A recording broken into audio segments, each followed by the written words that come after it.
A developing story live at 6. A Green Bay man has been arrested for the death of a 2-year-old boy. Nicholas Willies turned himself into police yesterday, months after the January death of Alex Fountain. Today, Willies' bond was set at $100,000. NBC 26's Cassandra Duval is live in the newsroom tonight with more.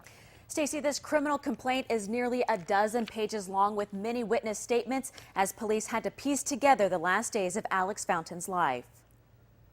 The death of Alex Fountain was ruled a homicide. At this house on Pine Street, I just thought it was a tragedy. That was my first initial reaction. I thought it was a real tragedy.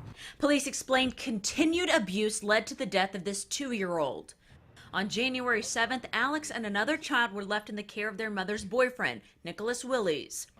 Witnesses who frequently visit the home say they, quote, saw Willies punch Alex in the stomach a bunch of times. That night, Willies took the boy into the bathroom where he later came out and said they needed to go to the hospital because Alex wasn't breathing. I was just real touched by it, and I think it was a sad story, especially for an infant to lose his life like that. So, Medical examiners say the 2-year-old died of a head injury and an infection of the abdomen from repeatedly being punched.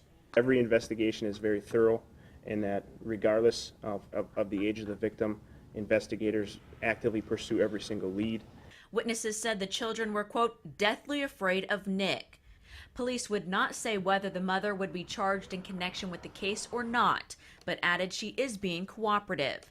The other child living in the home is no longer in the mother's custody.